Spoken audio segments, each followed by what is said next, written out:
Good morning, everybody, and a happy Monday morning to you. I hope everybody had a safe and happy July 4th weekend. And once again, we have a lot to cover. There's just so much. Let's get busy, shall we? Let's go. We're going to start off with Princess Beatrice. I already told you all how on May 13th, she went with King Charles and Queen Camilla for a fundraiser, the elephant fundraiser, and they're talking now about the earrings that she was wearing. I'm not sure why they've suddenly come out with this, but did you know they were $34,000? Okay, moving on. Next up, Princess Diana's nieces, Amelia Spencer and her twin sister, Eliza Spencer, were spotted at Wimbledon this week, looking absolutely gorgeous. They like to complement each other in their dress. You know what I'm saying? They don't always wear the exact same thing, but I thought they looked lovely. Good for them. Also, a big thank you to Remy Lotsos for showing us that on June 25th, the two of them attended the Tiffany & Company celebration of its Blue Book High jewelry collection at Harrods in London. Also at Wimbledon was the Earl and Countess of St. Andrews, son and daughter-in-law of the Duke of Kent. Next up, we know that Princess Catherine went to the Colchester Hospital this past week. I talked to you about it, and she was wearing that gorgeous necklace. Apparently, that necklace is from a British brand, and it's a Bali birthstone necklace, and it's 9-karat gold, and it has a garnet stone from January, which is Catherine's birthday. But this choice shows that Catherine continues support for British designers, especially small independent brands. And now that she's got the royal warrant, things are really gonna, shake it up. All right, next up, when Diana's birthday came and went, Charles Spencer, her brother, decided to share an unseen photo from her 6th birthday party that basically shows the two of them on a camel. So I'm sure any day now, Meghan Markle is going to have a party for one of her children, and they'll bring a camel. Wouldn't surprise me. All right, let's move on to Lady Louise. They're like, oh, she narrowly avoided an accident. Well, you know what happened? She had to duck. There were some trees.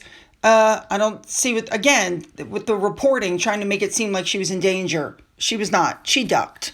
All right, next up, back to Catherine. Apparently at Windsor Castle, according to the court circular, she, as joint patron of the Royal Foundation of the Prince and Princess of Wales, held an early years meeting at Windsor Castle. No fuss, no muss. Love it. And next up, the Duke of Edinburgh, who's back in the UK from Canada, was seen at the Royal Society of Edinburgh, RSE, in London on July 3rd. Looks like that trip did him good. He looks great. Now, keeping with the Duke of Edinburgh, Paul Kalanja spoke on Twitter about how he sat down with the Duke of Edinburgh while he was in Canada to discuss how Ontario can expand the Duke of Edinburgh International Award. So as I said, he's home, and he wasted absolutely no time getting back to work. He hosted a reception for 600 young people at the Palace of Holyrood to celebrate their achievements. Love it. Let's move on now to the Duke of Gloucester. As patron of the Almshouse Association, opened a new house in Great Shelford and met the residents there. He then went to the Great Fen Project, where he is the patron, and saw the plans to transform an area of fen into a wildlife haven. I just love that at his age, he keeps working. I just love that. All right, let's move on to Princess Anne, who, by the way, is patron of the Spinal Injuries Association. So last week, she attended a charity polo match in support of that association. And last year, she missed this event because of her accident with the horse. Remember that? So this event brings together supporters, survivors, and champions of spinal cord injury in the community. And Princess Anne showed up. She said hello to people. She sat and she was able to watch some of the events that was going on. There was a luncheon afterwards. She gave a speech. She went down and met some of the players. She was very, very busy. I know she felt really bad about missing it last year, but during her speech, she said that when she was in the hospital, the Spinal Injuries Association visited her, which I think is very nice. She thanked the charity's team and supporters for their work and shared her encouragement at seeing so many people connected to their expert care. Let's move on. Let's move on to the Duchess of Edinburgh, who opened the Kent County Show for 2025 this past Friday. She went there, she visited the showground in her role as patron of the Association of Shows and Agricultural Organizations. The show, just as an FYI, ran until Sunday, and it featured livestock, machinery, demonstrations, trade stalls, local food producers, and even show jumping events. This showground is located in Detling, and they're saying, or it's being reported, that this was the first time that Sophie's been there in 16 years. Just as an FYI, this took place actually on July 4th, and it's organized by the Kent County Agricultural Society, and the show brings together people from across the country to highlight the importance of agriculture and rural industries. And the Kent Showground was formerly known as the Kent County Showground. Now, while she was there as well, the Duchess of Edinburgh took part in a Range Rover experience. You do something on the inside, and then they actually put you behind the wheel of a Range Rover that goes on its right, on its left, down a steep hill. Personally, I don't like that kind of driving. I wouldn't have done it, but good for her. I'm glad she did it. And of course, a big thank you to Remoulade Sauce for showing us what Sophie was wearing. Now let's move back to Catherine. Apparently, she and William are going to be taking a leading role in President Macron's state visit, which is going to take place on July 8th. It appears there's going to be a carriage ride that has Macron and his wife through the streets of Windsor on the 8th, and then they're going to meet the French visitors when they come into the UK at an air base to the northwest of London, and then travel with them back to Windsor, where they'll be greeted by the King and Queen. There's going to be a royal salute fired from Home Park, Windsor, almost 30 miles away at the Tower of London. Then they're going to join the carriage procession led by Charles and Camilla and the French couple through the streets of Windsor. Now, interesting that they're not using Buckingham Palace for this state visit due to its refurbishment, but there will be royal salutes. There's going to be the playing of both national anthems. There's going to be inspecting of the guard, and I think it's going to be lovely. I'll keep an eye out for it. This next one is really interesting. The King approved the awarding of the Elizabeth emblem to the next of kin of the public servants who have passed away. It recognizes their sacrifices. One of the people getting one is a Gwen Mayer, who died protecting her class of 5-year-olds in a school massacre. Well deserved. And let's move on now. This is very interesting. We know that King Charles has been selling products from the Duchy of Cornwall since the 1990s, and the King has been bottling his own sparkling English rosé since 2010. We all know that his products are organic, hers are not. His jam and jelly and honey is cheaper than hers, cost-wise, I mean. The King's champagne is the first premium English fizz to carry the label of the King, and it's created at the Herbert Hall Winery, which is exclusive for Highgrove, using English grapes. And at the time that this article was published, his wine was out of stock, sold out. And finally, I have to touch on this before we move on. Virginia Giuffre, who we know unalived herself, her family is speaking out now, saying she was always, quote, incredibly proud of herself for having toppled the late Queen of England's favorite son. Like, okay. Now, you guys know how I feel about this story. He was never convicted of anything. And you know, I'm the kind of person, once you're caught in a lie, once you're proven to be a liar, I don't trust you anymore. She lied about people. Like she made allegations against Alan Dershowitz. And then when it got to court, she went, oh, wait, I made a mistake. Yeah, that's not a mistake. She gave testimony under oath against the damnation of her eternal soul, and then admitted later on that she had lied about some of her testimony. This is all public record. So I don't know. I feel bad for her, but once you're proven to be a liar, that's the end for me. And let's move on to the Harry-Meghan stuff. It's being said that Harry and Meghan have cut ties with their comms team. Remember, I told you about that before. But what's being reported is that they did it to save money. We know that they've parted way with 6 employees, including 2 in-house representatives, and the tally of staff that they've let go or that have left them since they've stepped back is now up to 25, and apparently some departures have yet to be announced. The Spotify contract is gone. Lemonada is gone. She's saying it's because she's stepping back. Personally, I don't believe that. I believe Lemonada axed it because it did so poorly. The Netflix contract is coming to an end in September, and they're saying that Netflix is now doing first look deals rather than overall exclusive contracts. So even if they get a first look deal, it's not going to be as lucrative as it was. We know the two of them have an annual security bill that's for millions of dollars.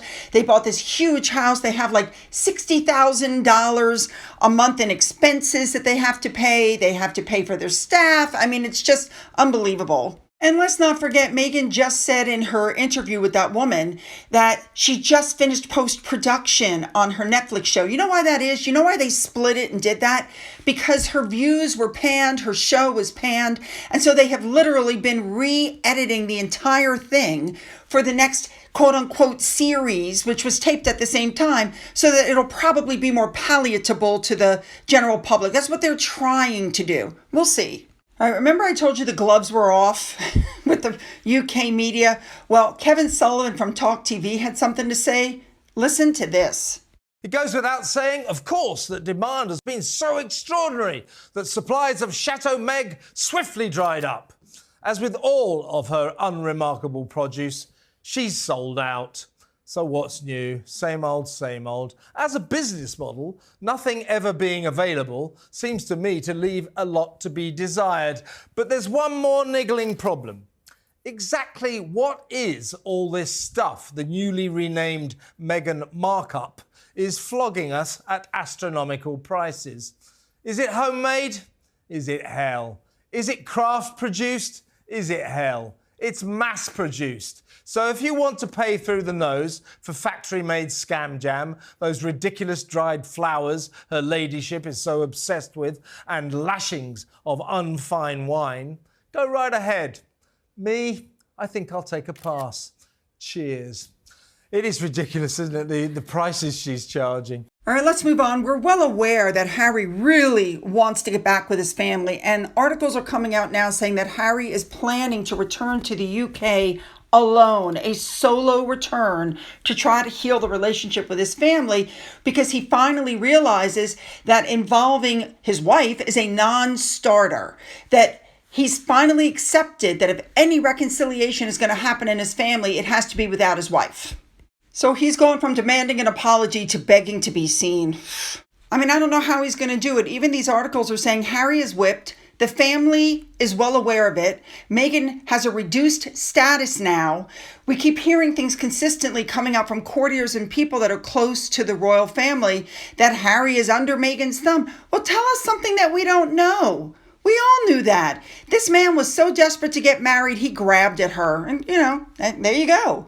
All right, let's move on to July 4th. But before we cover that, let me just point out that Catherine went to the hospital. She wore a specific shirt. So, of course, Meghan immediately pulls out a shirt that she wore when she was at Wimbledon with Catherine. She's trolling Catherine. I don't think she can help herself. There's something wrong with that woman.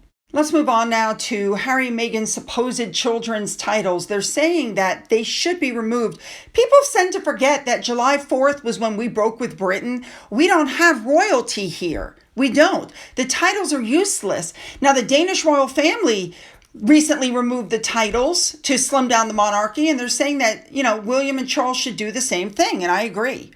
We know that Meghan always wanted her children to have the HRH titles. We got that from the Oprah show. But if you look at the announcement they put out when their second child was born, like it was a royal announcement, it's not. So July 4th comes and Meghan does a July 4th promotional video. Somebody is standing off to the side as she's dancing around in her kitchen. I don't think there's anybody there. I think this is a complete setup. And then what does she do? She does what we've seen her do a gazillion times in her Netflix docu-series. She cuts up fruit. She's making I believe it's called a crudité board or whatever. I mean, how many times have we seen her make one of these? It literally is a joke at this point. It's like she's a one-trick pony.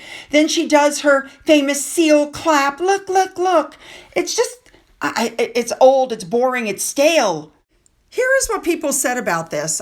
People said, and I'm quoting, it is basic, This is stuff you can find on Pinterest, but bless her heart for thinking this is new or unique. She also puts the stupid flowers all over everything once again.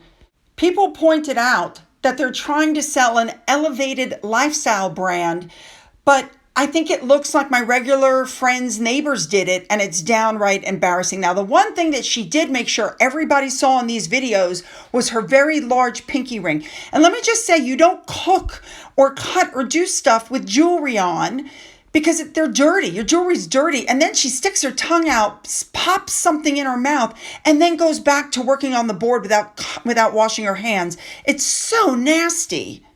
Of course, she has the as ever jam and jelly and whatever it is she's got on the table. But even the Daily Mail said that when we tried the spread, we weren't impressed with its taste. We weren't impressed with its texture. It was thin. It was loose. And if they didn't know better, it melted, is what they said. So then the next thing she does is she changes clothes. And then she puts out another video showing her putting together alcohol. This woman always has a glass of alcohol in her hand. She doesn't use tongs to pick up the ice. She does it with her actual hands. It's disgusting. Everything is very carefully curated, photographed, and put out. It's not authentic. Now, the one person that you see here is that Kelly Zafin heart mom woman. Remember her? Personally, I think that's the only person that was at her big July 4th party because she only made 2 drinks. And then Heart Mom, which is Kelly Zafin, put up this post on Instagram with this picture. And by the way, if you look at her wrist, she's wearing that same bracelet that Megan's always wearing, you know, that came from her ex-husband Trevor, the one that she absolutely refuses to take off. Then, of course, she puts out these pictures of these cupcakes. And I mean, she's just trying too hard. And what she keeps forgetting is that we broke with Britain. So she's celebrating the anniversary of our country dumping her husband's country. And a big thank you to Linda4419 on Twitter for this photo. Well done. Oh my goodness. Okay, you guys know what I want, so put those comments down, make them good. Don't forget to go down into the description box after you click the like and the subscribe button where you'll find the link to my Twitter, Gettr, Rumble, email, a link to my father's book, which is still for sale on Amazon, a link to my second channel, and a link to my Amazon wish list, as well as a physical address. For those of you who've donated to my coffee fund, thank you so much. And as always, you guys, have a great day.